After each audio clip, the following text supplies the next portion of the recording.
Bismillahirrahmanirrahim.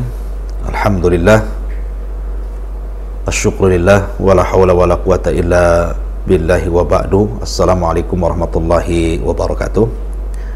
Saya Abu Humairah selaku pembina dan pengasuh Pondok Pesantren Tahfidz Al-Quran dan Bahasa Arab Pondok Pesantren Jabal Uhud yang terletak di lereng Bukit Tiban Kampung, Tiban Lama, Tiban Batam, Kepri, Kepulauan Riau.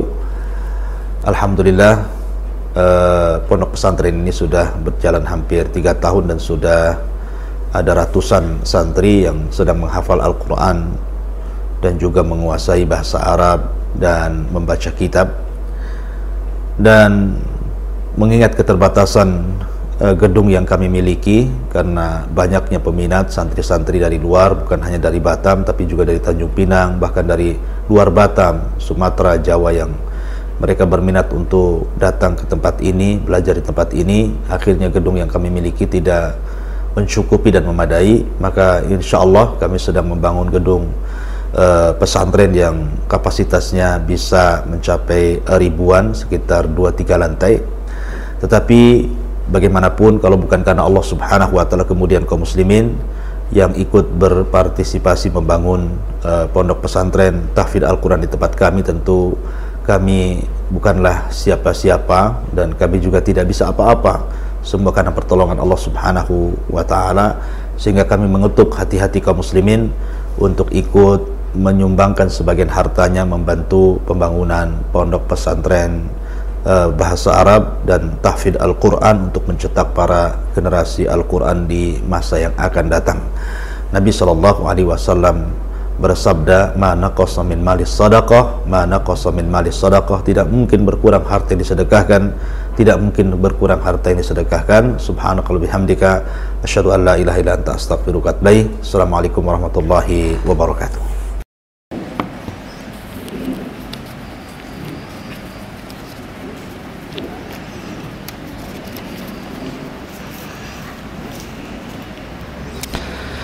Bismillahirrahmanirrahim.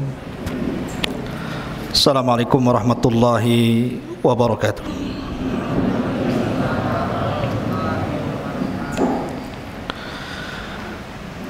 Alhamdulillah, salatu wassalamu ala rasulillah wa ala alihi wa sahbihi wa mawalah, wa la hawla wa la quwata illa billahi wa ba'du. Alhamdulillah, di malam hari ini, di malam Ahad, kita bisa berkumpul di Masjid Jabal Uhud. Dan insyaallah di malam hari ini kita akan mengadakan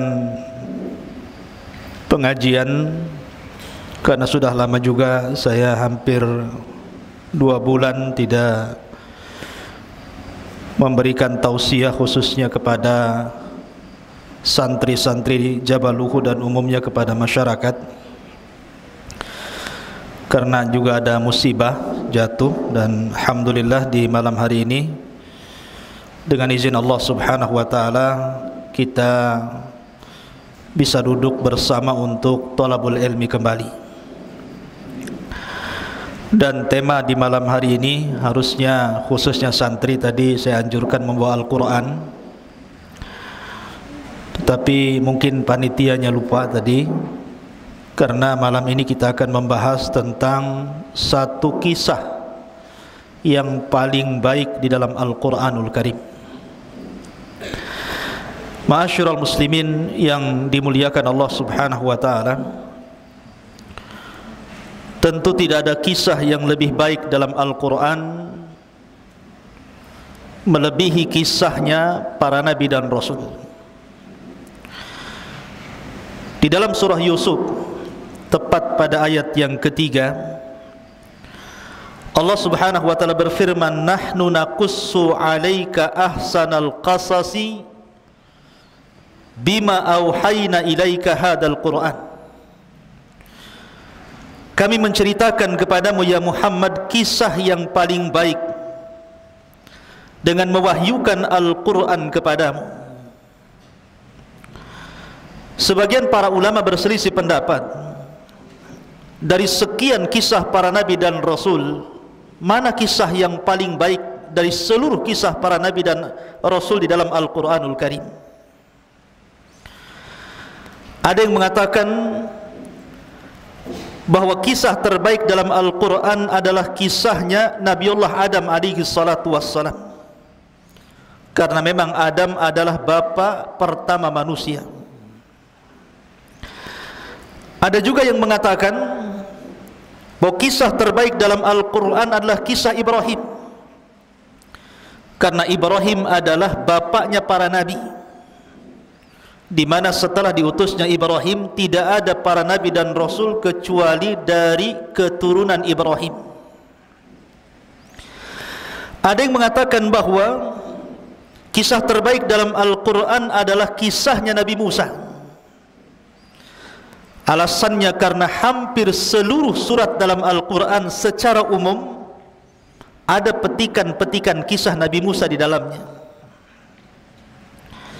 Tetapi ada juga yang mengatakan bahwa kisah terbaik dalam Al-Quran, dan ini yang paling kuat wallahu alam, adalah kisahnya Nabi Yusuf alaihi salatu wassalam. Kenapa kisah Nabi Yusuf alaihi salatu wassalam dikatakan ahsanal qasasi, kisah terbaik dalam Al-Quran? Karena secara zahir ayat, dalam ayat ketiga dalam surah Yusuf, Allah mengatakan nahnu naqussu alaika ahsanal qasas, kami akan mengkisahkan kepadamu ya Muhammad kisah terbaik dalam Al-Quran. Dan ini terdapat dalam surat Yusuf ayat ketiga. Karena kisah Nabi Yusuf ini unik. Pada awal kisah bercerita tentang mimpi, pertengahan kisah mimpi lagi, dan akhir kisah mimpi lagi. Jadi awal, tengah, akhir cerita mimpi, dan tidak ada pada nabi-nabi yang lainnya. Walaupun ada beberapa kemiripan antara kisah Nabi Musa dengan kisah Nabi Yusuf alaihi salatu wassalam. Di antaranya adalah Nabi Musa alaihi salatu wassalam hidup di istana, Nabi Yusuf juga sama hidup di istana. Musa di istana Fir'aun, sementara Yusuf di istananya seorang pejabat tinggi Mesir namanya Al-Aziz. Kemudian yang kedua, Nabi Musa terpisah dengan ibunya, dan Nabi Yusuf alaihi salatu wassalam terpisah dengan siapa? Dengan bapaknya Yakub. Kemudian juga Nabi Musa alaihi salatu wassalam yang mengangkat anak siapa? Istrinya Fir'aun, Asyah bintu Muzahim, satu di antara wanita terbaik dunia dari 4 wanita. Maryam bintu Imran, Khadijah bintu Khuwailid, Fatimah bintu Rasulullah sallallahu alaihi wasallam, kemudian Asyah bintu Muzahim, ibu angkatnya Nabi Musa. Lah Nabi Yusuf juga sama, diambil oleh siapa? Oleh Zulaikha, istri daripada Al-Aziz, pejabat tinggi Mesir. Jadi kerajaan Mesir itu di bawah raja ada gubernur-gubernur. Pemimpin gubernur itu namanya Al-Aziz. Jadi Al-Aziz itu di bawah raja Mesir. Pemimpin tertinggi setelah raja Mesir itu Al-Aziz.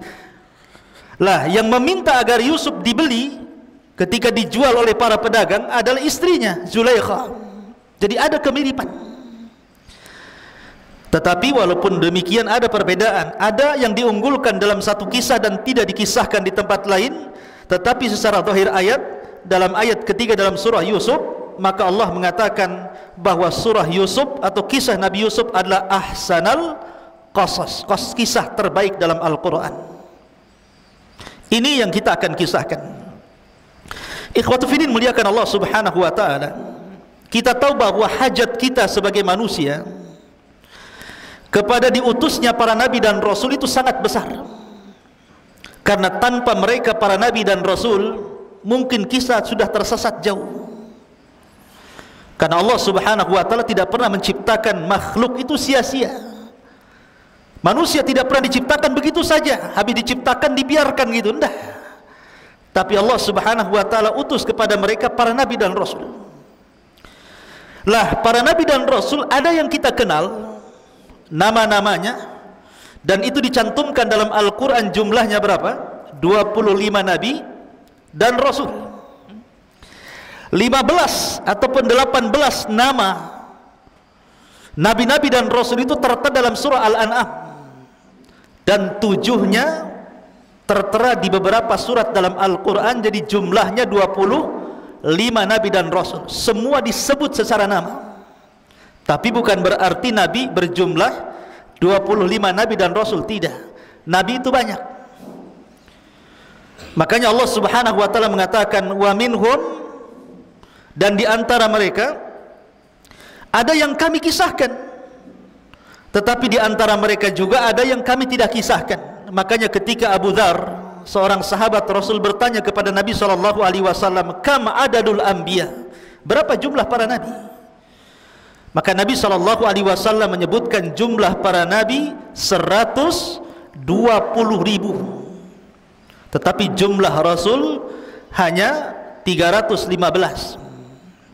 Artinya banyak Rasul yang diutus itu, para nabi yang diutus itu banyak. Cuman yang kita kenal hanya 25 nabi dan Rasul, dan ini wajib kita imani. Satu saja kita beriman kepada seorang kufur dengan seorang Rasul, maka sama kita mengkufuri semua para Rasul. Makanya Allah mengatakan dalam Al-Quran, la nufarriku baina ahadin mir rusuli.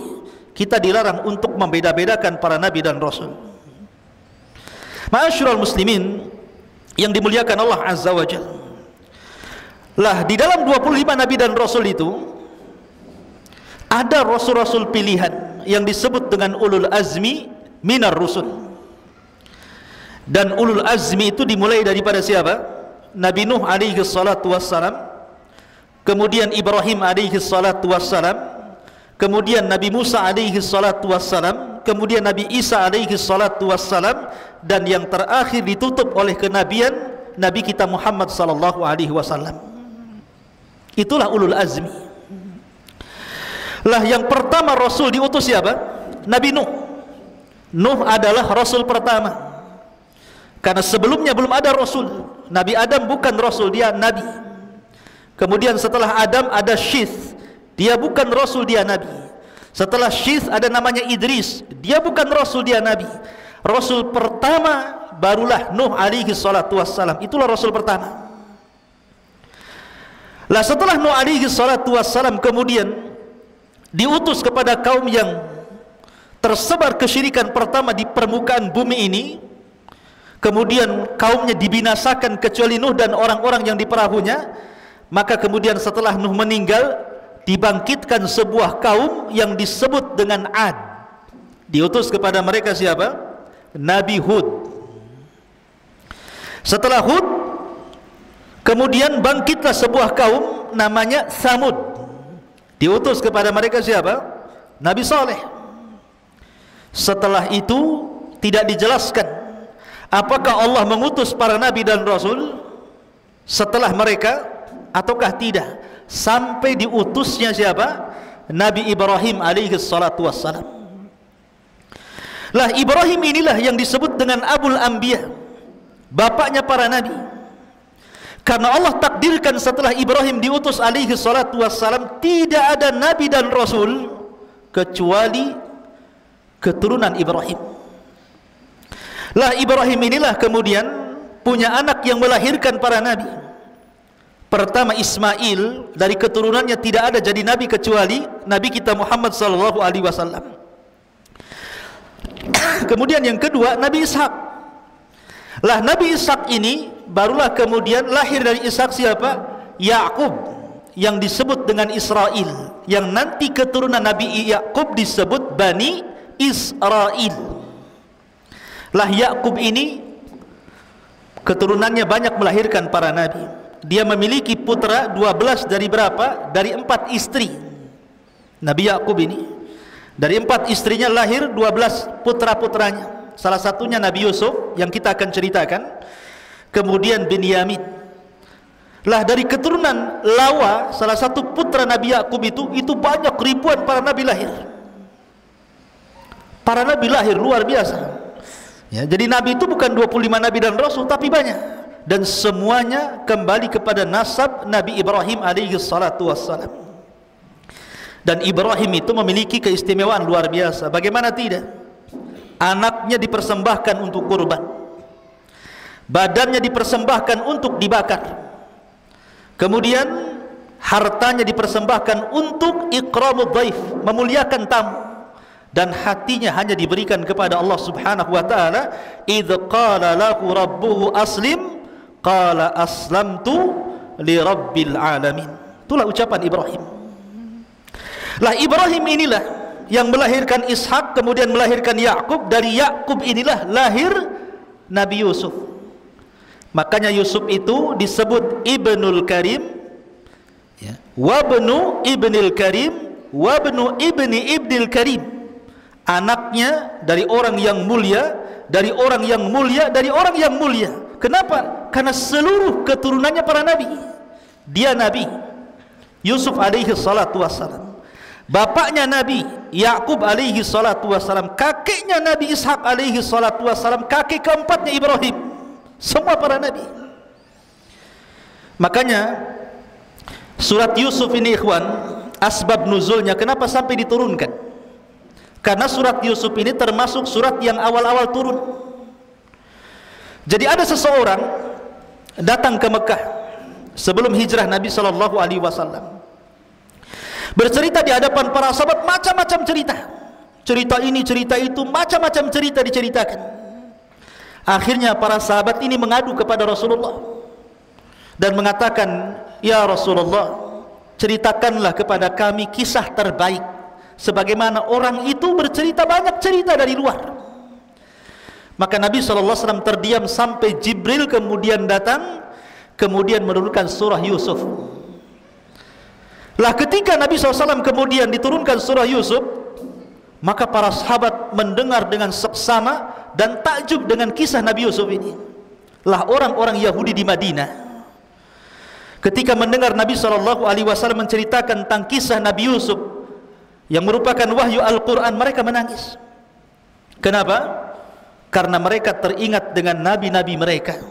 Dari sini menunjukkan bahwa Islam itu bukan agama komunitas, tapi Islam itu agama universal. Artinya menyeluruh, bukan hanya untuk orang Arab, tapi untuk seluruh manusia. Inna arsalnaka illa rahmatan lil alamin. Ma'asyiral muslimin yang dimuliakan Allah Azza wa Jalla. Taib. Untuk supaya tidak memperpanjang waktu, kita akan masuk pada kisah Nabi Yusuf alaihi salatu wassalam. Bagaimana kisahnya? Kisah Nabi Yusuf ini ikhwan lengkap diceritakan dalam Al-Quran. Sangat menakjubkan, karena hampir semua sisi diceritakan dalam kisah ini. Banyak pelajaran, khususnya antum para santri.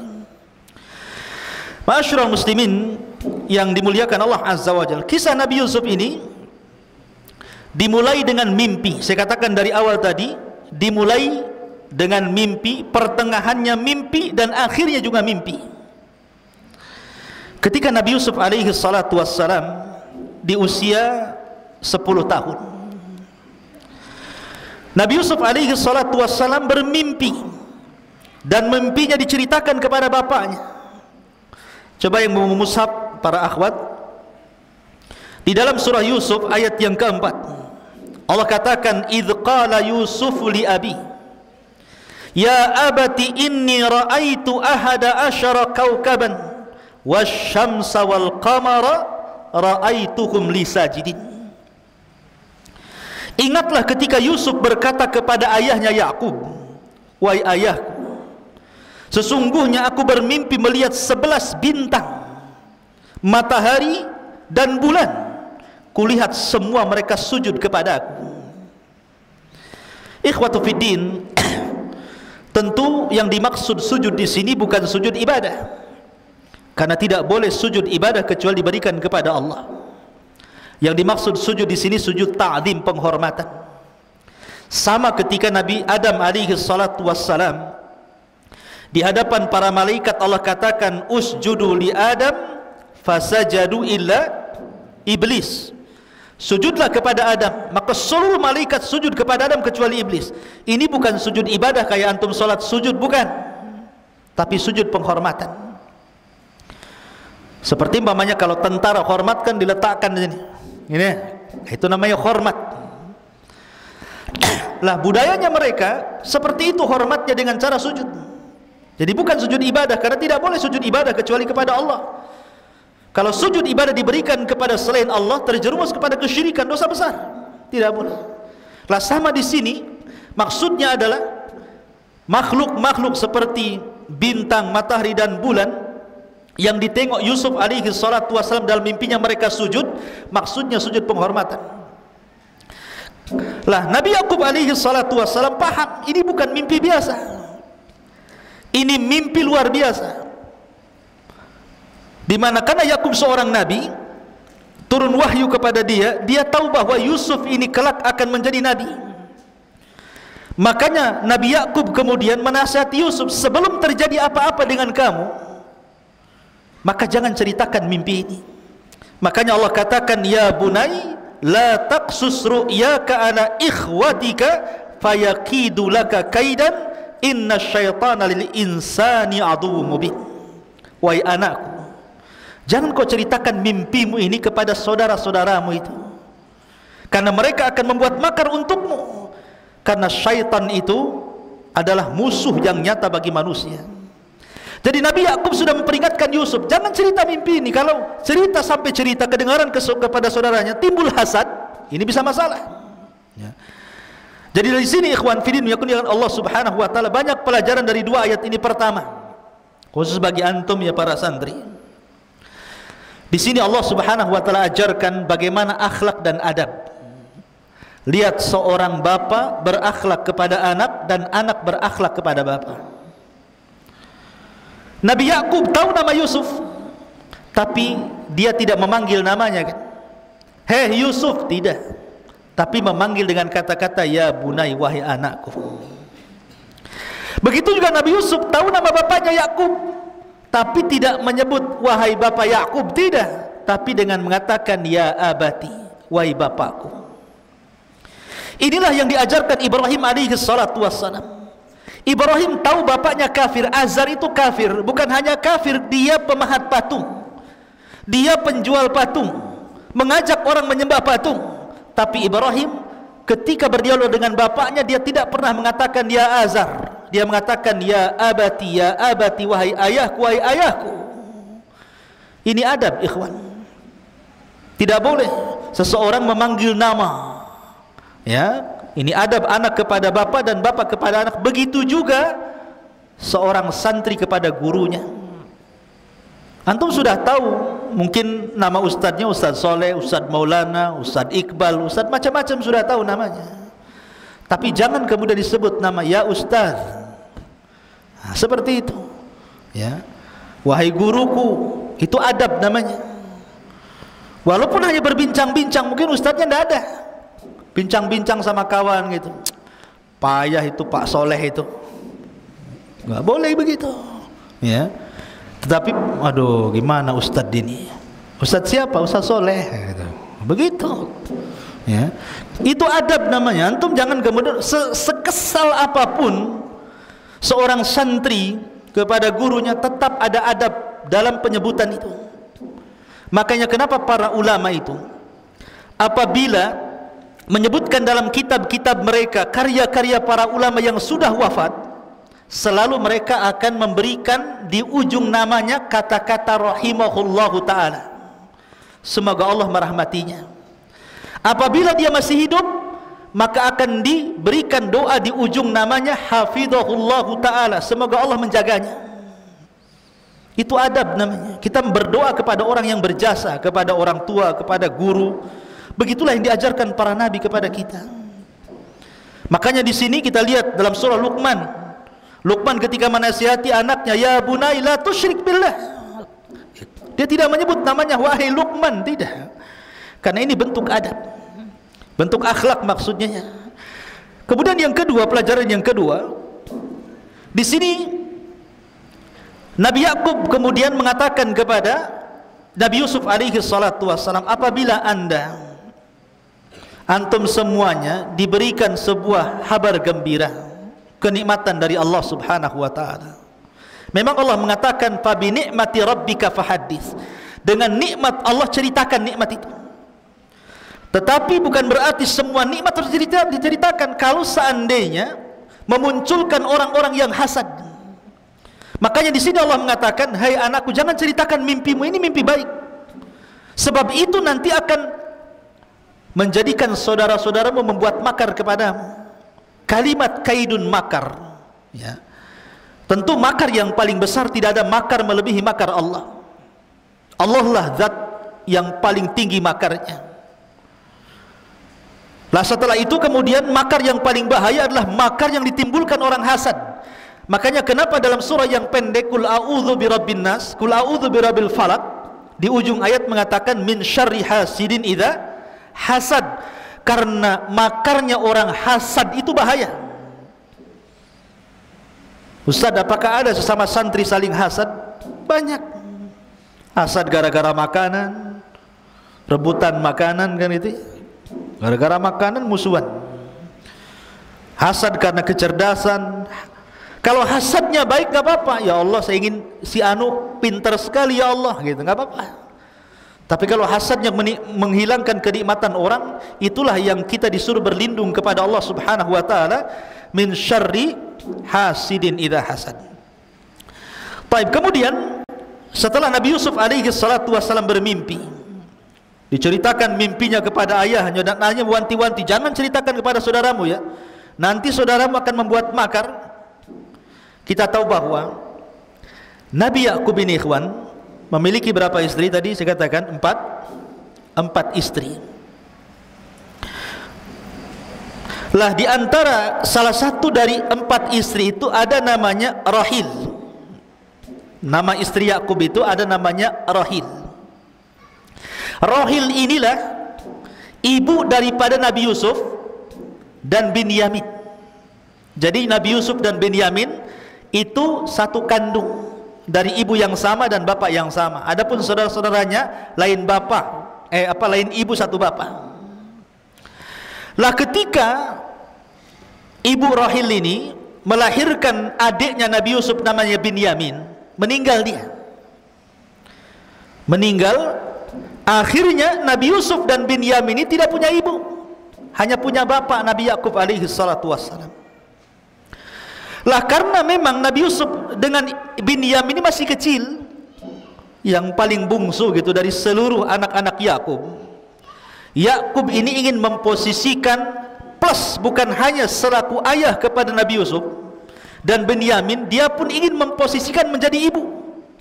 Akhirnya dia lebih mencintai Nabi Yusuf dan Binyamin dibandingkan istri-istri yang masih hidup dan anak daripada istri-istri yang masih hidup.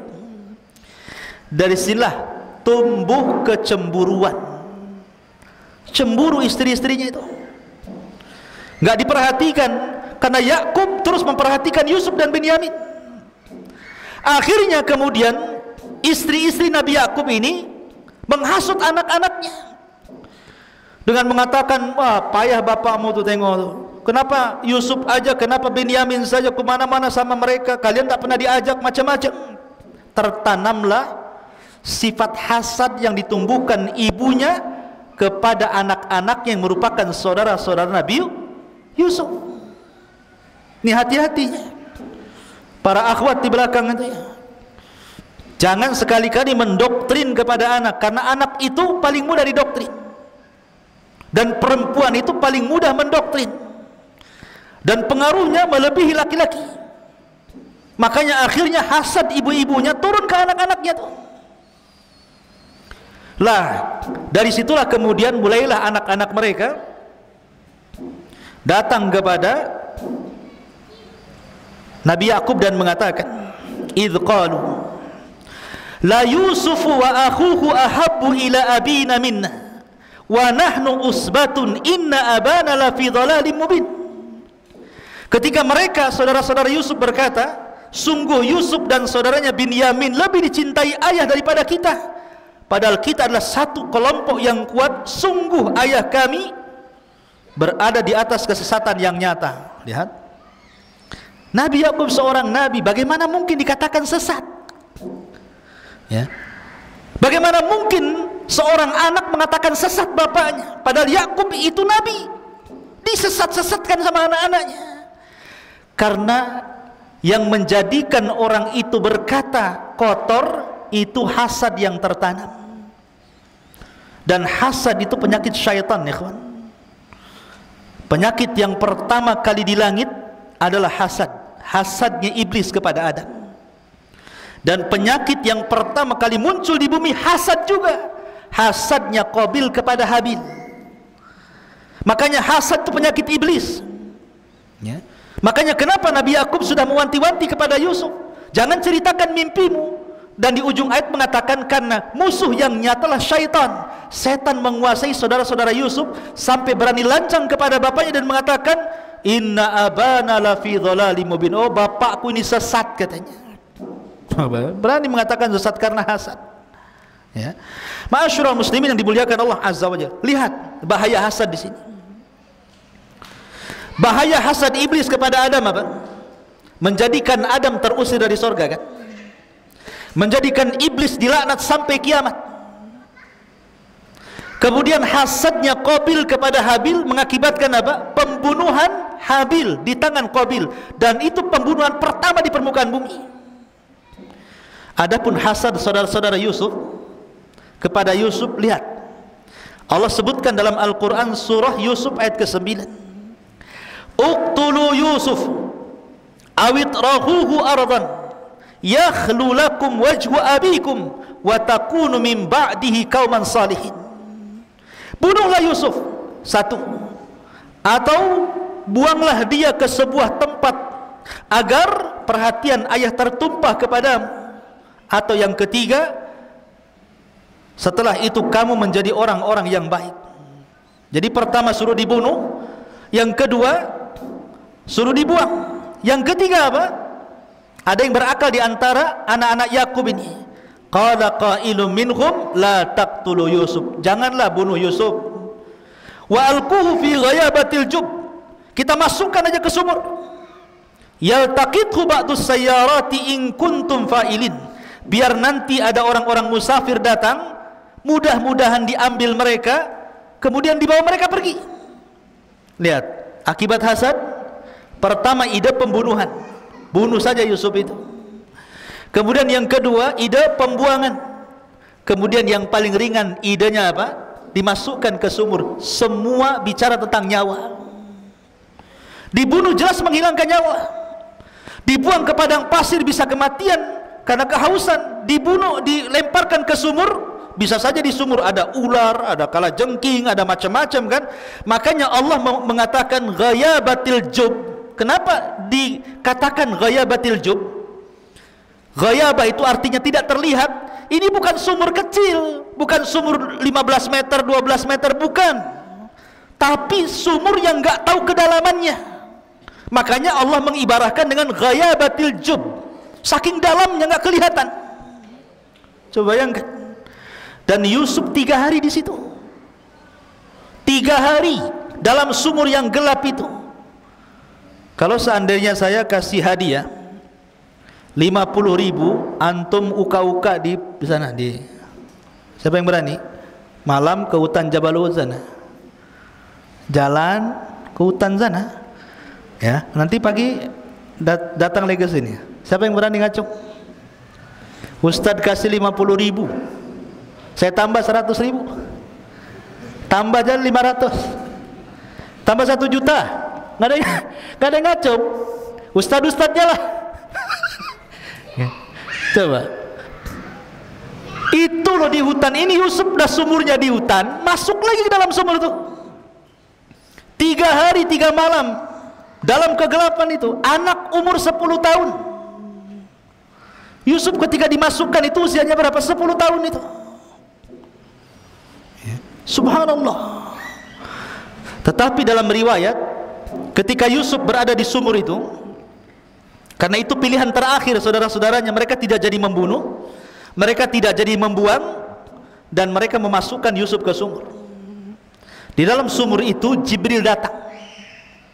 Selama 3 hari Jibril bolak-balik datang, kemudian menenangkan Nabi Yusuf dalam sumur itu usia 10 tahun, dan menceritakan tentang bahwa Yusuf, nanti kamu sebentar lagi setelah 3 hari ini akan ada orang yang mengambil, kemudian nanti akan dijual, kemudian akan hidup di istana, kemudian akan dirayu perempuan, kemudian akan dipenjara, kemudian akan ini akan itu. Semua diceritakan Jibril tentang kehidupan Yusuf ke depan sampai meninggal. Jadi Yusuf sudah tahu gambaran nih setelah keluar dari sumur apa yang akan terjadi, karena Jibril sudah mengilhamkan kepadanya, ya. Makanya dia membuat tenang Yusuf di dalam sumur tadi. Ma'asyiral muslimin yang dimuliakan Allah Subhanahu wa taala, Allah Subhanahu wa taala mengatakan kisah tentang bagaimana Yusuf dimasukkan ke dalam sumur. Qalu ya abana ma laka la ta'manna ala Yusuf wa inna lahu lanasihun. Ini saudara-saudaranya itu sebenarnya karena hasadnya yang tinggi kepada Yusuf, sebenarnya berusaha untuk memisahkan Yusuf dengan bapaknya, tetapi tidak berhasil. Jadi maunya itu Yusuf diambil, dibuang gitu kan, dibunuh, pokoknya mereka membuat makar setiap hari, tapi tidak berhasil. Sampai akhirnya datang kepada bapaknya, dan mereka mengatakan, wahai ayah kami, mengapa engkau tidak mempercayai kami? Kalimat kenapa kau tidak mempercayai kami, maksudnya dari sini kata para ulama tafsir, mereka sudah berusaha berkali-kali tapi tidak berhasil. Makanya mereka meyakinkan bapaknya. Bahasa kita apa? Masa nggak percaya dengan kami? Kasihlah Nabi Yusuf itu main-main bersama kami. Wa inna lahu lanasihun. Apa kata mereka? Sungguh kami semua menginginkan kebaikan. Lihat, sama persis seperti iblis. Ketika iblis masuk ke dalam sorga, dia berusaha untuk membujuk Nabi Adam kan? Memberikan was-was. Fawaswasa lahuma syaitan. Was-was, diberikan was-was setan agar Adam itu memakan buah larangan itu, tapi tidak berhasil. Sampai akhirnya iblis bersumpah, wa qasamahuma inni lakuma laminan nasihin. Maka iblis pun bersumpah di hadapan Adam dan Hawa bahwa dia mendatangi mereka hanya menginginkan kebaikan. Lihat, ya. Jadi orang yang berbuat jahat itu tidak mungkin akan menampakkan kejahatannya, pasti akan menampakkan kebaikan. Lihat para penipu itu, mana ada penipu nampak tipuannya kan? Pasti akan diberikan kebaikan dulu. Makanya sebuah kebatilan, kata Syekh Shalih Fauzan, kalau ditampakkan 100% ditolak manusia. Tapi kebatilan itu kalau kemudian ada kebaikan di situ dan tercampur hak dan batil, barulah manusia menerimanya. Makanya kenapa di sini ikhwatul fiddin, dalam rangka memuluskan kejahatannya, mereka meyakinkan bapaknya, percayalah bapak kepada kami. Kami ini tidak ingin apapun kecuali kebaikan kepada Yusuf. Arsilhu ma'ana ghadan yarta wa yal'ab wa inna lahu lahafidhun. Biarkanlah dia pergi bersama kami besok pagi agar dia bersenang-senang dan bermain-main dan kami bisa menjaganya. Jadi diyakinkan bapaknya itu. Sampai akhirnya bapaknya luluh. Mulailah kemudian mereka membawa Nabi Yusuf alaihi salatu wassalam bermain-main. Lah ketika itulah mereka merencanakan. Dari ketika itu mereka berangkat 11 orang, karena Benyamin masih kecil tidak diajak. Lah yang 10 orang ini membuat makar di tengah padang pasir. Bagaimana mencelakakan Nabi Yusuf alaihi salatu wassalam. Dan ketika itu saya katakan Yusuf alaihi salatu wassalam berusia berapa? 10 tahun. Sebagian mereka mengatakan bunuh saja, sebagian mereka mengatakan kita letakkan di padang pasir biar dia kehausan mati, dan sebagian yang berakal di antara mereka mengatakan biar kita masukkan Yusuf ke sumur biar ada para musafir dan mengambilnya entah berantah, dan yang penting dia tidak hidup bersama kami. Artinya di sini akhirnya sepakat seluruh saudara-saudaranya mengambil yang paling ringan. Di sinilah ada sebuah kaidah usul fikih, akhaffu dhararaini, mengambil yang paling kecil madaratnya. Jadi mereka tidak membunuh, mereka tidak melempar ke padang pasir, tapi mereka mengambil yang paling ringan madaratnya, yang memungkinkan Yusuf itu bukan hanya ada kemungkinan mati, tapi juga ada kemungkinan hidup. Dan begitulah kaidah usul fikih ya.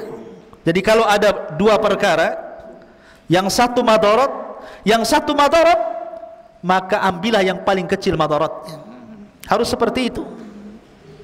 Contohnya apa? Contohnya, kita dihadapkan dengan tiga perkara. Satu, perempuan. Dua, khamar. Tiga, pisau. Kemudian antum dipaksa kamu berzina dengan wanita itu. Kalau tidak, kami bunuh. Kalau engkau enggak mau, minumlah khamar. Ini kan semua madarat, ikhwan. Berzina dosa besar, minum khamar dosa besar, membunuh juga dosa besar. Tapi antum dipaksa melakukan salah satu dari tiga perkara ini. Kita memilih yang mana? Semua dosa besar. Membunuh tidak mungkin, berzina tidak mungkin, minum khamar juga tidak mungkin. Maka yang paling ringan apa? Hah? Yang paling ringan apa? Novel, yang paling ringan apa? Membunuh? Apa? Nggak tahu. Minum khamar? Bukan. Kalau minum khamar Anda mabuk, mabuk ini hilang, nanti memperkosa, dibunuh dia, makin berat. Makanya khamar itu disebut umul khaba'is, rajanya keburukan itu khamar. Karena kalau sudah mabuk itu bisa macam-macam, membunuh, menghilangkan nyawa, ya berzina kan begitu, walaupun mengingkari. Itu yang paling ringan. Tetapi kalau bisa dihindarkan, tiga-tiganya kita hindarkan. Tapi dalam kaidah kalau nyawa kita terancam, kecuali harus melakukan tiga perkara, ambillah yang paling ringan dari tiga perkara itu. Begitulah kaidah para ulama. Ya. Ma'asyiral muslimin yang dimuliakan Allah Azza wa Jalla. Baik, kita kembali kepada kisah. Lah setelah kemudian Nabi Yusuf alaihi salatu wassalam betul-betul dimasukkan ke dalam sumur. Dan 3 hari Nabi Yusuf di dalam sumur itu. Kemudian datang Jibril alaihi salatu wassalam, kemudian diceritakan kisahnya sampai kelak Yusuf meninggal, dan membuat kemudian Nabi Yusuf kemudian tenang. Disitulah setelah 3 hari datanglah para qafilah, para musafir yang dagang dari Palestina menuju Mesir. Karena ketika itu mereka tinggal di Palestina. Lah ketika kemudian mereka mencari-cari sumur karena kehabisan kehabisan air, dimasukkanlah kemudian dalwun itu.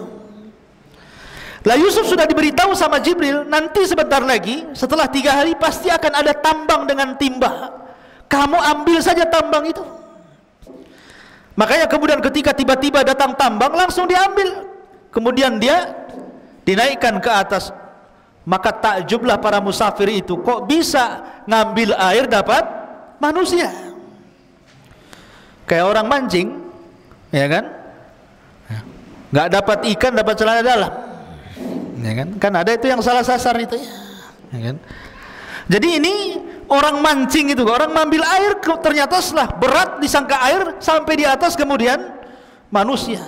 Dan Nabi Yusuf alaihi salatu wassalam, ikhwan, adalah orang yang paling tampan. Sebagian ulama mengatakan bahwa Yusuf alaihi salatu wassalam itu diberikan separuh ketampanan Nabiullah Adam alaihi salatu wassalam. Separuh ketampanan Nabi Adam itu diberikan kepada Yusuf. Adam itu tampan, ya. Dan Adam itu bukan kera, bukan monyet, sebagaimana teori Darwin. Kamu tahu teori Darwin? Bahwa asal-muasal manusia itu dari kera, awalnya bungkuk, kemudian lahir lagi mulai tegak, jadilah antum. Jadi antum menurut teori Darwin itu berasal dari monyet hutan, ya. Kita katakan teori ini bertentangan. Adam itu loh nabi yang paling ganteng. Separuh kegantengan Adam diberikan kepada Yusuf. Kita semua turunan Adam. Nggak apa-apa Darwin saya keturunan kera, biar dia monyet. ya. Tapi kita bukan bangsa kera, kita bangsa manusia. Lah Yusuf diberikan separuh ketampanan Adam, makanya ketika melihat anak kecil tampan gitu ya, senang tuh. Kemudian mereka mulai mengambilnya. Kemudian dibawalah mereka, perjalanan rupanya mereka mengarah ke Mesir. Sesampainya mereka ke Mesir, maka kemudian mereka pun menjual Nabi Yusuf alaihi salatu wassalam. Subhanallah, Allah subhanahu wa ta'ala mempertemukan Nabi Yusuf dengan pembeli yang akan mengangkat derajatnya. Ada seorang pejabat namanya Al-Aziz.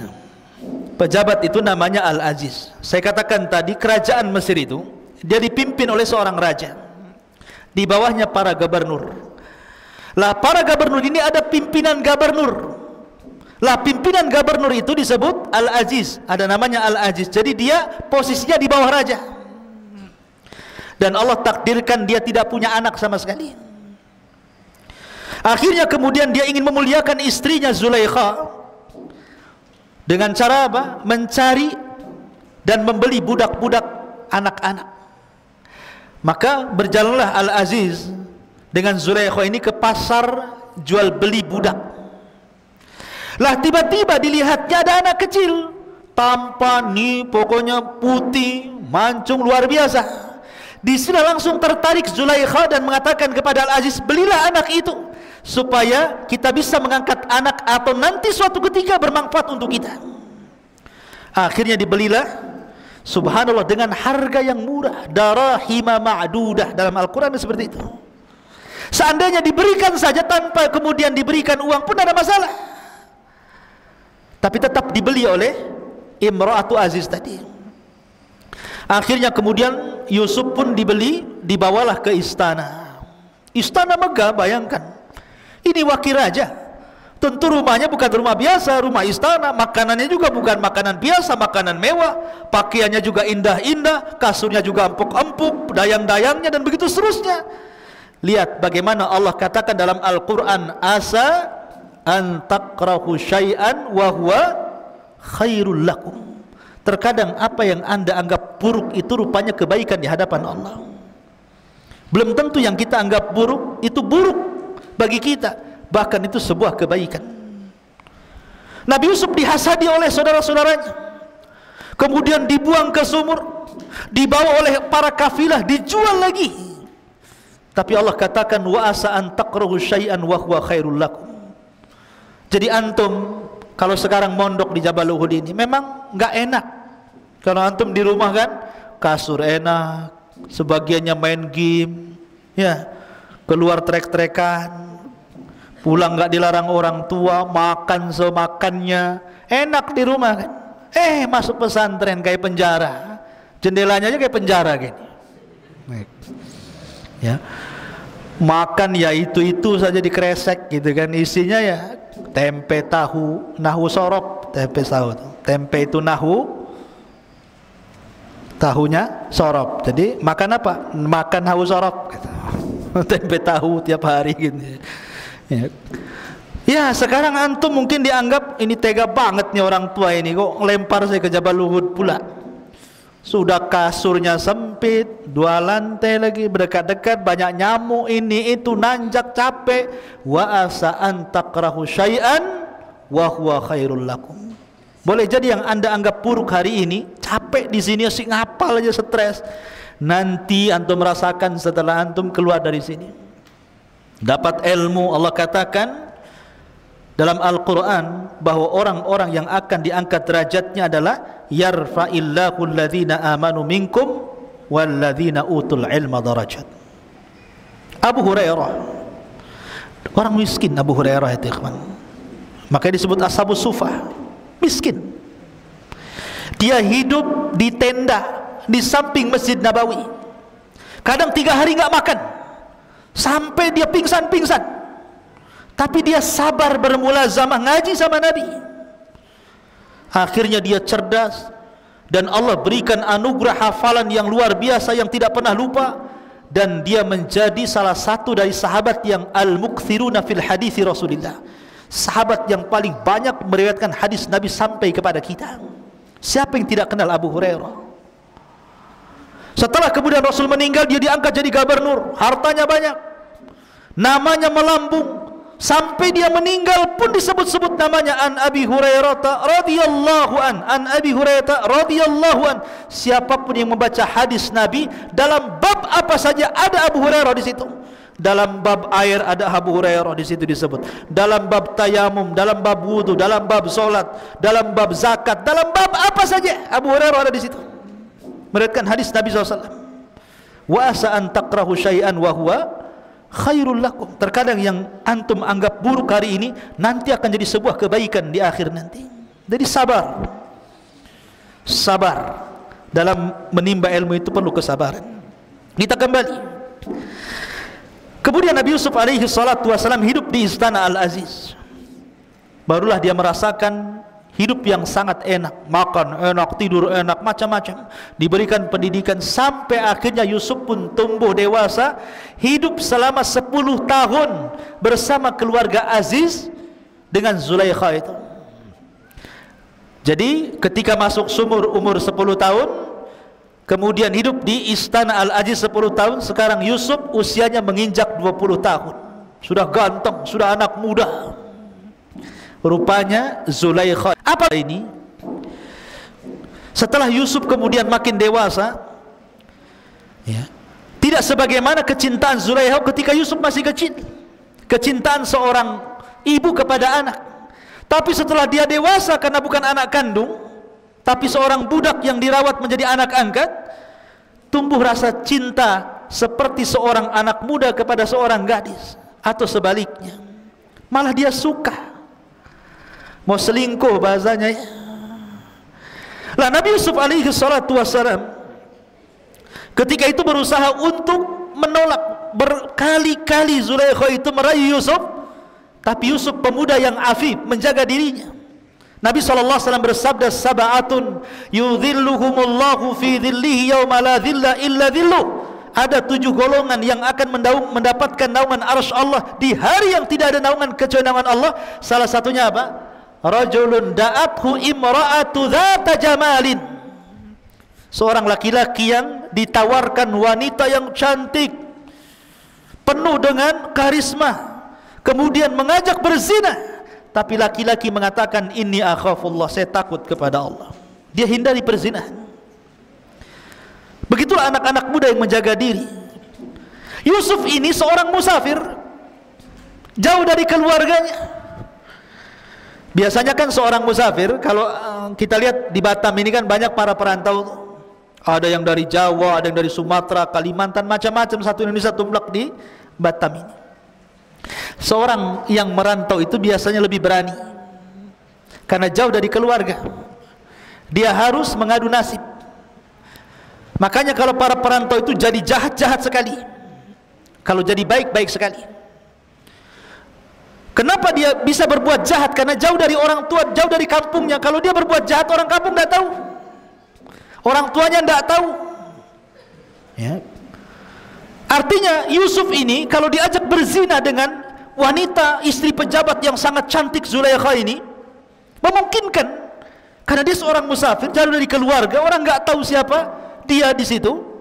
Tapi Yusuf dianugerahi oleh Allah Subhanahu wa taala jiwa yang afif, yang menjaga diri. Makanya ketika Zulaikha itu mengundang Yusuf ke kamarnya, kemudian berusaha, kemudian oleh Zulaikha dikunci seluruh pintu dan jendela. Bayangkan, tidak ada satupun jendela dan pintu kecuali dikunci. Kemudian Zulaikha membuka bajunya dan menawarkan diri, tapi Yusuf mengatakan, ma'adallah, aku berlindung kepada Allah, kalau bukan karena burhan dari Allah, tentu aku akan terjerumus kepada perbuatan yang sangat dahsyat fitnahnya ini. Ikhwan, ada yang mengatakan Nabi Yusuf alaihi salatu wassalam ketika itu melihat patung. Jadi ada patung di rumah Zulaikha itu, karena ketika itu orang Mesir menyembah patung ya. Lah patung itu tersingkap dari tutupnya, jadi ada penutup kemudian tersingkap penutupnya. Dia malu. Sebenarnya Yusuf itu secara naluri laki-laki, dia pengen juga. Siapa yang tidak pengen ya, dihadapkan kepada wanita yang sangat cantik, nalurinya itu pengen. Makanya Allah mengatakan wa hammat bihi wa hammat biha.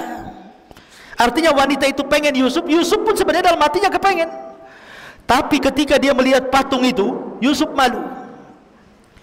Padahal itu Tuhannya orang Mesir. Kalau dia malu kepada patung itu saja, maka dia lebih malu kepada Allah Subhanahu wa ta'ala. Dari situlah kemudian dia lari menghindar Zulaikha, kemudian dia lari kepada pintu. Sampai di pintu, rupanya Zulaikha menarik pakaiannya, sobek dari belakang. Ketika sobek, Allah takdirkan suaminya datang. Jadi ketika ditarik dari belakang itu prek gitu ya, rupanya suaminya datang persis ketika pengambilan baju kemudian sobek dari belakang itu. Bayangkan ikhwan, kamar itu tidak ada yang memiliki kunci kecuali suami istri ya. Jadi ketika Zulaikha menarik baju kemudian sobek dari belakang, suaminya membuka pintu. Kagetlah suaminya. Lah ketika kaget, heboh.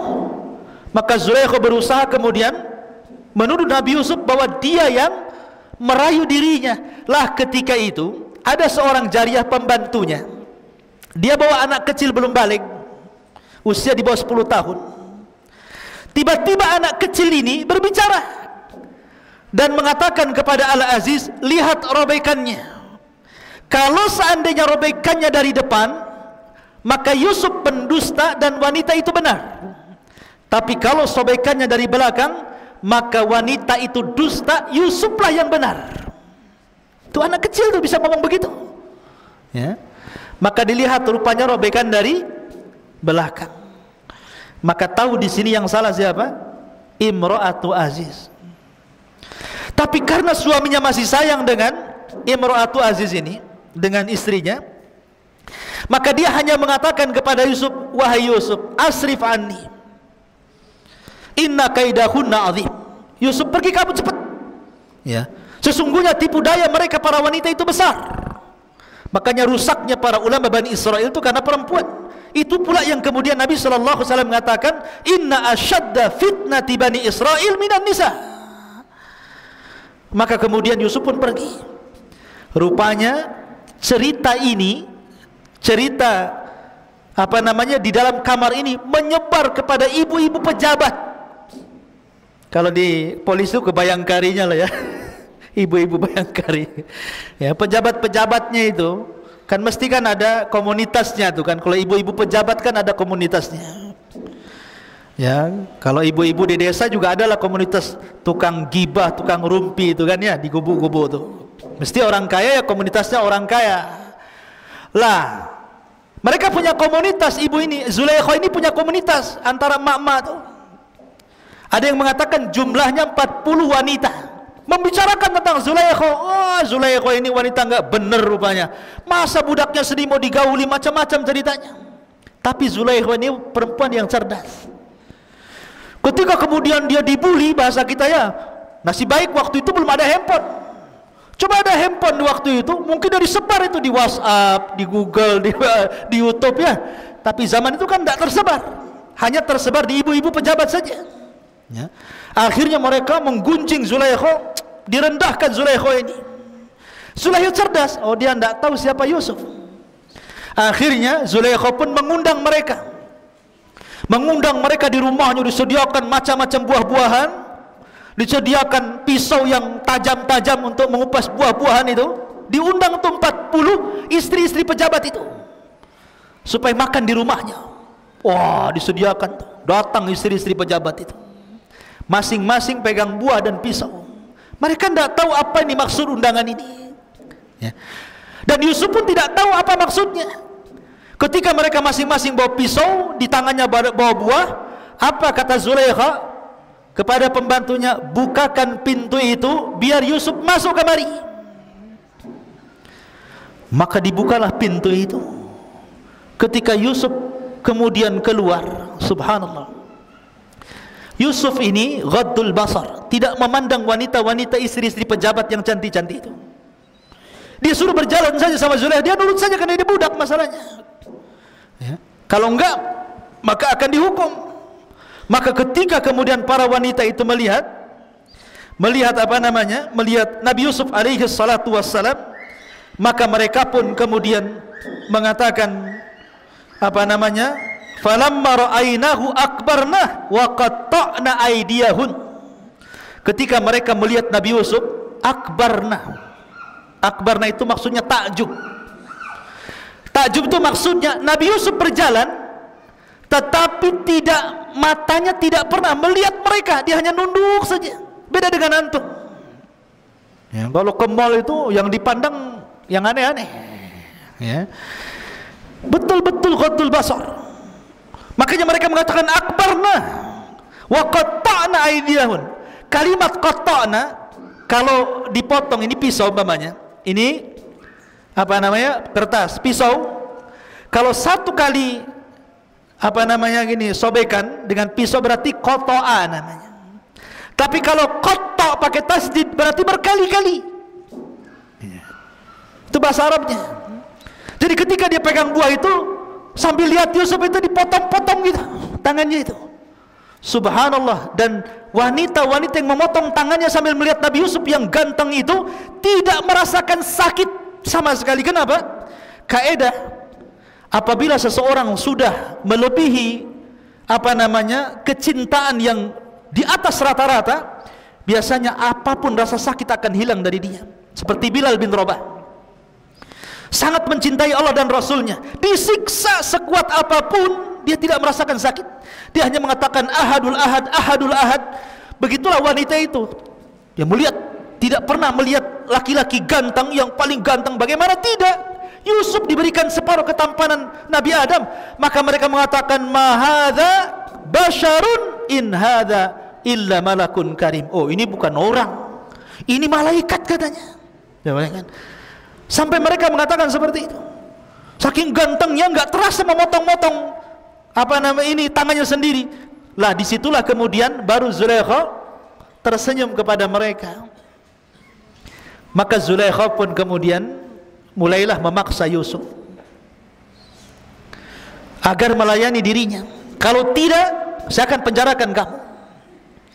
Tapi Yusuf tetap mengatakan as-sijnu ahabbu ilai. Penjara lebih aku cintai daripada melakukan perzinahan. Maka akhirnya kemudian Yusuf pun, karena Zulaikha ini wanita cerdas, dia mengatur urusan. Ini wanita-wanita sudah terfitnah dengan Yusuf sampai kemudian tangannya dipotong-potong. Maka para suami-suaminya ini berkumpul. Para suami-suami yang wanita-wanita terpotong-potong ini berkumpul.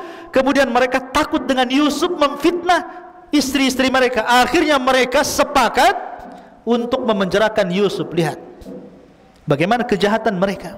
Bersepakat untuk memasukkan Yusuf ke dalam penjara. Maka akhirnya kemudian Yusuf pun dimasukkan ke dalam penjara atas ide Zulaikha, dan juga didukung oleh para suami-suami wanita itu, karena akan menjadi fitnah bagi para wanita.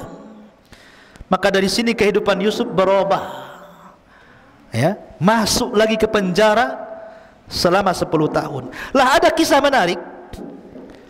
Raja itu punya zawak. Antum tahu zawak? Zawak itu dalam bahasa Arab, bahasa kita ini tukang nyicipin makanan, disebut zawak namanya. Jadi raja itu kan punya tukang masak sendiri, tukang pembuat minum sendiri. Kan sebelum masakan itu dikasih raja, ada yang cicipi, takut dikasih racun. Begitu juga minuman, kalau sebelum sampai kepada raja, maka tukang nyicipinya ini minum dulu, takut diberi racun. Lah Allah takdirkan zawak ini meninggal dunia. Yang tukang nyicipi itu meninggal dunia. Kemungkinan meninggal dunia karena diracun. Dan racun itu kemungkinan ada pada makanan atau pada minuman. Akhirnya ditangkaplah pembuat makanan dan pembuat minuman itu. Lah itu bertepatan ketika Yusuf masuk penjara. Makanya Allah mengatakan dalam Al-Quran, dalam surah Yusuf itu, maka Yusuf masuk penjara bersama 2 anak muda. Masuk ke dalam penjara, ya. Akhirnya kemudian Yusuf masuk nih, 3 orang Nabi Yusuf dan 2 orang yang berkasus itu, karena berencana untuk salah satunya meracuni zawak tadi. Lah Allah takdirkan di penjara itu, ikhwan, akhirnya mimpilah salah satu dari mereka. Mimpi. Yang satu mimpinya aneh-aneh gitu kan, ya. Maka dalam Al-Quran dijelaskan bagaimana mimpinya Dua orang itu di hadapan Nabi Yusuf alaihi salatu wassalam. Ma'asyiral muslimin yang dimuliakan Allah Subhanahu wa taala.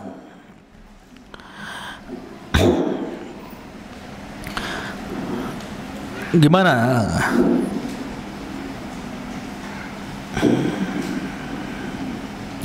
Ayatnya siapa yang hafal? Mimpinya anak muda itu?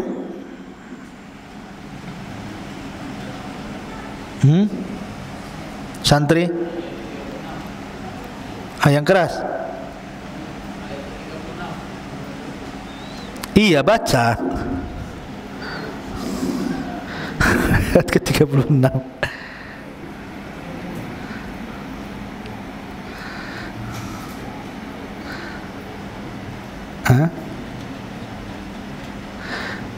Ayat 36.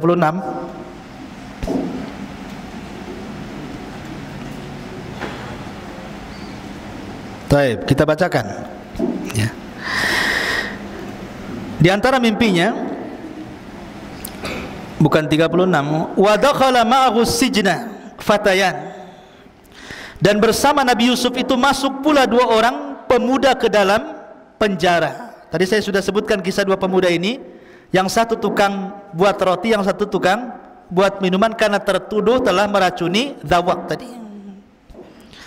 Qala ahaduhuma, berkata salah satu dari keduanya, inni arani a'siru khamran, wa qala al-akhar inni arani ahmilu fawqa ra'si khubzan ta'kulu at-tayru minhu nabbi'na bi ta'wilihi inna naraka minal muhsinin.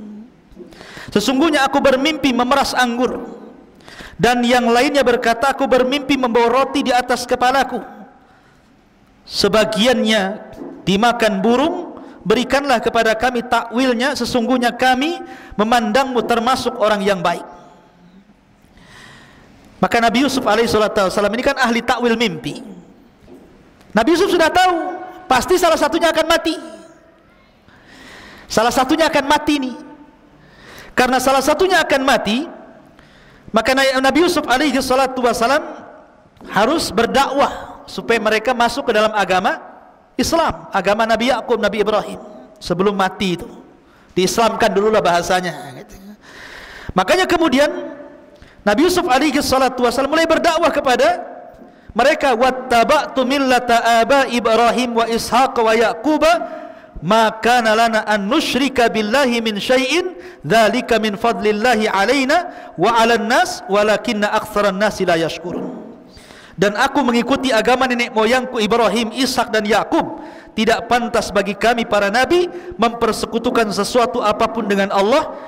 Itu adalah dari karunia Allah kepada kami dan kepada manusia semuanya, tetapi kebanyakan mereka bersyukur. Maka intinya Yusuf mengajak mereka untuk mentauhidkan Allah. Tapi memang tidak diceritakan dalam Al-Quran apakah keduanya masuk Islam atau tidak. Maksudnya mengikuti agama Yusuf atau tidak diceritakan. Tapi yang diceritakan adalah ketika keduanya kemudian diloloskan dari penjara, maka Nabi Yusuf alaihissalam ketika itu mengatakan kepada salah satu dari yang akan diselamatkan, tidak akan mati, nanti kamu cerita kepada raja tentang kasusku, aku akan ceritakan kasusku, kamu cerita kepada raja, mudah-mudahan raja mengampuniku. Maka yang ditakwil akan selamat itu, ya, saya akan ceritakan kalau sampai di istana. Akhirnya keduanya dipanggil. Setelah kasusnya kemudian disidangkan dan terbukti rupanya salah satu yang berikan racun, lah rupanya yang meracuni zawak yang suka mencicipi makanan raja itu siapa? Tukang pembuat roti. Adapun tukang pembuat minuman khamr itu bebas karena dia tidak meracun. Makanya ketika ditakwil itu ada roti di atas kepalanya, sebagiannya dimakan burung. Maksudnya adalah dia akan divonis mati dan dialah akan disalib dan jasadnya akan dimakan burung. Makanya ketika keluar penjara, yang membuat roti ini dialah yang bersalah menaruh racun tadi, maka mati. Lah yang membuat minum ini lupa pesan Yusuf bahwa nanti kalau kamu keluar ceritakan kisahku kepada raja, kasusku seperti ini, biar jadi pertimbangan raja. Lupa pula dia sampai 10 tahun, lupa tidak cerita. terpaksa Yusuf hidup di penjara berapa? 10 tahun. Orang nggak bersalah masuk penjara 10 tahun dia di penjara. Nabi Yusuf tuh. Ya, subhanallah. Lah baru setelah itu, ketika ada kasus mimpinya raja, raja ini bermimpi. Mimpinya itu saja. Setiap malam itu lagi mimpinya, itu lagi mimpinya. Dia ceritakan mimpinya kepada para penasihat. Itu hanya bunga-bunga tidur saja. Itu hanya lewat saja. Tapi raja penasaran karena mimpinya bukan sekali tapi berkali-kali. Apa mimpinya? Qalal maliku, inni ara sab'a baqaratin siman ya'kuluhunna sab'un ijab wa sab'a sumbulatin khudrin wa ukhar yabisat ya ayyuhal mala'u aftuni fi ru'yaya in kuntum lirru'ya ta'burun. Raja berkata kepada para pemuka kaumnya, sesungguhnya aku bermimpi melihat 7 ekor sapi betina yang gemuk dimakan oleh 7 ekor sapi betina yang kurus. Harusnya kan terbalik ya. Harusnya yang kurus dimakan yang gemuk ya. Ini yang kurus makan yang gemuk pula kan gitu. Kan aneh jadinya. Kemudian 7 tangkai gandum yang hijau dan 7 tangkai lainnya yang kering dijadikan satu. Ini maksudnya apa? Wahai orang yang terkemuka, terangkanlah kepadaku takwil mimpiku ini jika kalian ahli takwil. La ikhwatu fiddin, ketika itu pelayannya yang suka membuat khamar kepada raja itu kan membawa minuman tuh. Cerita dia. Baru ingat itu kisah Nabi Yusuf di penjara itu, bahwa dia pun mengenal ahli takwil dalam penjara. Dulu aku juga ditakwilkan mimpinya. Maka ceritalah pada raja, ada sebenarnya orang ahli takwil mimpi, tapi di penjara. Karena dia pernah mentakwil mimpiku. Maka sang raja kemudian penasaran, kalau begitu utuslah seseorang, panggil dia kemari. Akhirnya kemudian dipanggillah orang itu kepada penjara. Maka Nabi Yusuf alaihi salatu wassalam mulai menakwilkan mimpi itu. Bahkan takwilnya sangat mengkhawatirkan karena akan terjadi kelaparan. Yang kuat memakan yang lemah, akan terjadi kelaparan di mana-mana.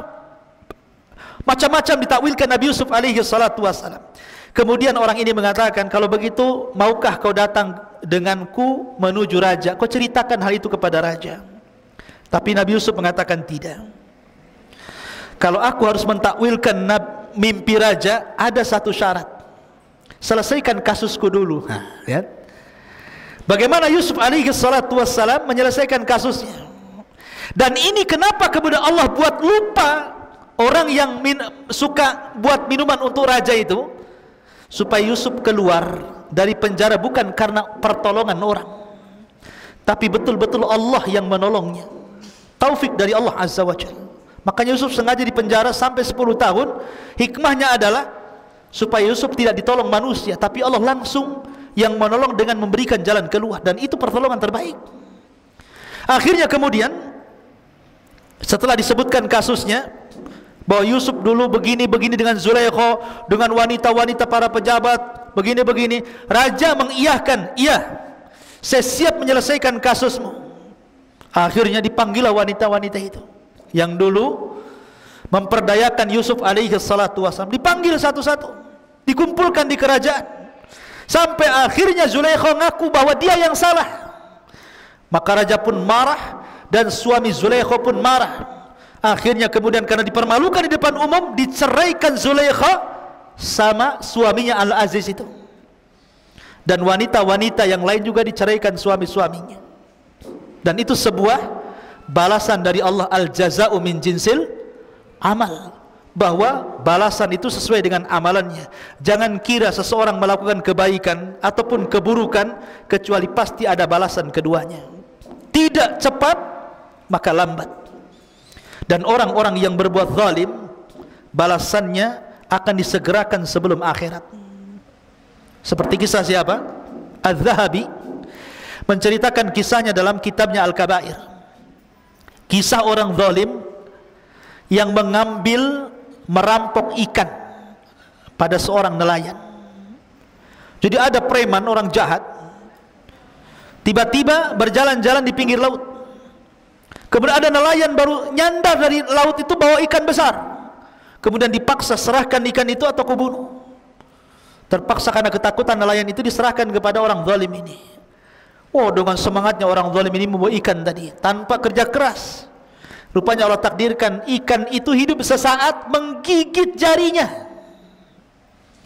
Setelah digigit jarinya, rupanya ada racun dari gigitan ikan itu, dan dia merasakan sakit di malam hari yang tidak ada tahu kecuali Allah sakitnya.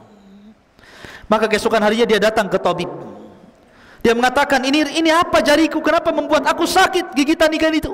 Kata dokter, itu ada racun yang sudah merambah sampai di pergelangan tanganmu. Kalau tidak diamputasi, maka racun itu akan merambah sampai ke sikutmu. Paksa diamputasi. Besoknya nyolong, setelah itu diamputasi. Lihat bagaimana kata Nabi SAW, tidak ada dosa ma min dzambin ajjalallahu uqubatahu fid dunya qabla al-akhirah al-baghy wa qati'atur rahim. Tidak ada satupun dosa yang disegerakan hukumannya di dunia sebelum akhirat. Pertama kezaliman, dan yang kedua memutus silaturahim dengan orang tuanya. Ma'asyiral muslimin, kembali akhirnya kemudian setelah Yusuf pun kemudian dibela oleh raja dan dibebaskan oleh sang raja, dan mereka orang-orang yang pernah menzaliminya mendapatkan balasan, maka Yusuf pun kemudian berusaha untuk mentakwilkan mimpi sang raja. Maka sang raja ketakutan akan kondisi kerajaannya, karena ini bukan setahun 2 tahun paceklik yang ditakwilkan Yusuf, 7 tahun akan terjadi paceklik hebat, kelaparan di mana-mana. Makanya Nabi Yusuf alaihi salatu wassalam menawarkan diri kepada raja, kalau engkau percaya wahai raja, serahkanlah pembendaharaan Mesir kepada aku. Jadi menteri ekonomi loh bahasa sekarangnya. Serahkan perekonomian Mesir kepada aku. Akhirnya kemudian sang raja pun ketika mengatakan falamma kallamahu qala innakal yaum ladaina makinun amin, ya. Kemudian sang raja pun percaya Yusuf, diangkatlah jadi bendaharawan Mesir. Maka Yusuf mulai membuat siasah politik. Bayangkan, oh dia sekarang jadi orang kepercayaan raja. Lihat, memang terkadang orang itu susah-susah dahulu kan. Mulai dari dihasadi keluarganya, dibuang ke sumur, dijual, dimasukkan ke penjara. Subhanallah, ini kan keperitan hidup semuanya. Dan di endingnya Yusuf menjadi seorang menteri kepercayaan raja, menyelamatkan Mesir, diberikan fasilitas paling tinggi. Maka kemudian Yusuf pun mulailah berpolitik. Dia memberikan uang-uang ke masyarakat agar menanam gandum di mana-mana, beras di mana-mana. Nanti sebagiannya diambil kerajaan dan sebagian dikonsumsi oleh mereka. Lah yang diserahkan ke kerajaan ini disimpan oleh Nabi Yusuf sampai setelah 7 tahun betul-betul terjadi kekeringan, paceklik di mana-mana. Tapi Mesir mengalami luar biasa kemakmuran. Negara-negara tetangganya semua kelaparan kecuali Mesir. Semua kelaparan, termasuk Palestina. Karena Palestina dekat dengan Mesir, perjalanan darat. Perbatasannya jalur Gaza itu kan. Ya. Akhirnya terdengarlah oleh keluarga Nabi Yakub bahwa kalau ingin mendapatkan makanan dan tidak akan kelaparan, maka mereka boleh menukar gandum, menukar makanan dengan barang-barang berharga. Berangkatlah keluarga Yakub ini. 10 orang datang ke Mesir membawa barang. Yusuf sudah sukses di Mesir. Lah ketika datang ke istana Mesir, Yusuf kenal. Ini orang-orang ini kenal, ini dulu orang yang menzalimi saya. Lihat, orang yang disakiti selamanya tidak akan lupa kepada orang yang menyakiti, tapi orang yang menyakiti akan lupa kepada orang disakitinya. Itu kaidah itu. Ingat gak antum dulu zalimi saya? Nggak ingat. Yang menzalimi biasanya gitu, nggak ingat ya. Tapi yang dizalimi akan ingat terus. Wah ini, walaupun udah tua, mukanya ini kayak dulu nih orang yang kurang ajar sama saya ini. Ya. Yusuf kenal tuh saudara-saudaranya, tetapi saudara-saudara nggak kenal sama Yusuf. Ya. Maka Yusuf pun kemudian, tapi dia berusaha. Disinilah Allah tampakkan adabnya seorang nabi, akhlaknya seorang nabi. Jazaul ihsan, jazaus sayyi'ah, balasan keburukan tidak dibalas dengan keburukan, tetapi dibalas dengan kebaikan. Begitulah para nabi yang mengajarkan kepada kita. Ya. Dulu mereka hasad, maka lawan hasad itu kita berikan kebaikan kepada orang yang hasad. Inilah cara menghilangkan hasad. Kan saudara-saudara Yusuf kan hasad tuh kepada Yusuf, maka Yusuf justru tidak hasad. Jadi mereka akhirnya diberikan kan dalam kaedah pemberian penukaran barang itu satu unta satu karung gandum. Walaupun mereka banyak 10 unta, tetap dikasih satu unta, satu orang satu unta.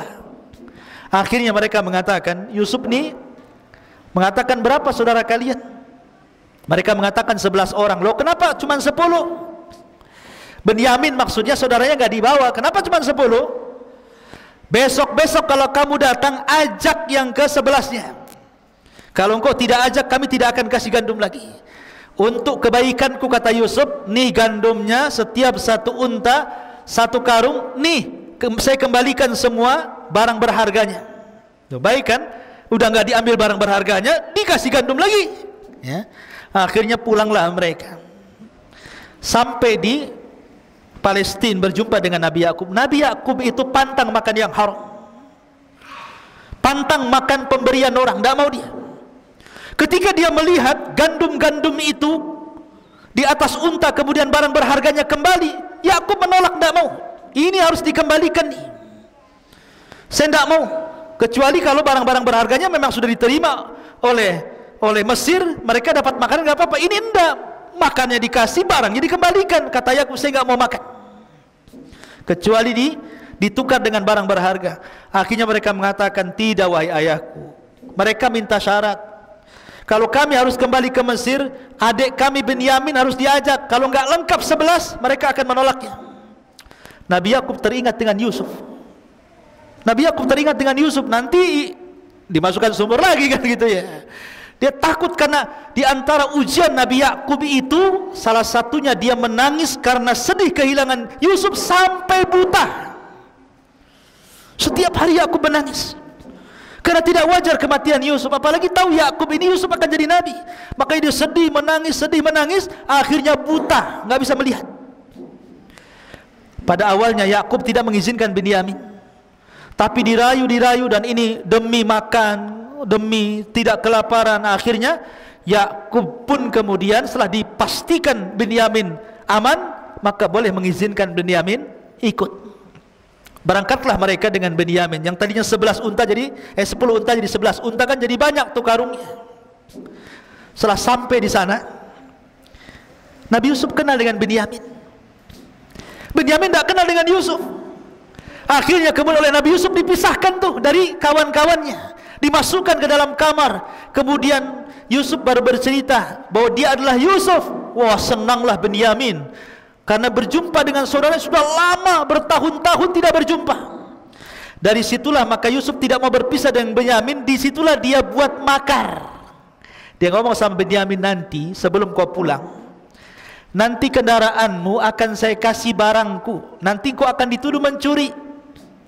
Nanti kalau kamu dituduh mencuri, kamu tidak akan pergi lagi ke Palestina, dan kamu akan hidup bersama saya di sini. Betul, dibuat siasat seperti itu. Setelah barang-barangnya kemudian ditukar dengan gandum, kemudian orang-orang ini sudah mau kembali ke Palestina. Sebelum masuk sampai gerbang saja, para penjaga teriak, ada barang yang hilang, ada barang yang hilang, barangnya Malik hilang. Akhirnya penjaga pun menutup gerbang, kemudian memeriksa semua bawaan 11 saudara Yusuf ini. Dicek semuanya. Ya. Rupanya yang bawa barang ada siapa, Ben? Benyamin. Ditangkaplah Benyamin. Ketika itu hukuman orang mencuri, kalau ikut syariat Yakub maka menjadi budak, kalau ikut syariat Mesir maka dibunuh. Cuma dua itu saja. Hukuman orang mencuri ketika itu jadi budak atau dibunuh. Ya, dan Yusuf mengikuti syariat Yakub. Akhirnya kemudian mereka pun meminta-minta agar jangan menahan Benyamin, karena mereka sudah berjanji kepada bapaknya untuk mengembalikan Benyamin. Ya, karena kan Nabi Yusuf bersiasat supaya mereka tahu ya bagaimana susahnya Nabi Yusuf dulu. Akhirnya terpaksa salah satu yang berakal dengan mereka mengatakan, ya sudahlah, berangkatlah kalian ke Palestina, yang 9 orang itu. Maka salah satu saudara Yusuf kemudian dengan Benyamin ditinggal di Mesir. Bilanglah sama bapakmu, sama bapak kita Yakub itu bahwa telah terjadi begini-begini. Ceritakan aja sejujurnya bahwa Benyamin begini. Berangkatlah mereka. Sampai di Palestina, Yakub gak percaya karena dia sudah pernah melakukan kejahatan kepada Yusuf dan tidak pulang. Sekarang Benyamin tidak pulang lagi. Kalian apakan Benyamin? Bahasanya seperti itu kan. Kata bapaknya, pokoknya cari sedapat mungkin Yusuf dengan Benyamin, datangkan kepada aku. Saya nggak mau tahu, kata Yakub. Itu sudah buta tuh. Saya nggak mau tahu, saya nggak mau menerima perkaran. Sekarang kalian pergi lagi, datangkan Benyamin dan Yusuf kepada aku. Akhirnya udah panik nih anak-anaknya.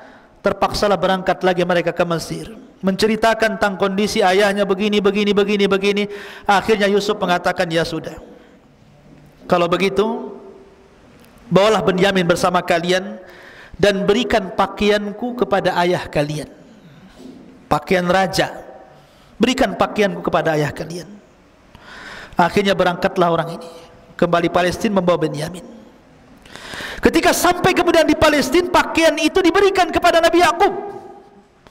Tiba-tiba Yakub mencium bau Yusuf.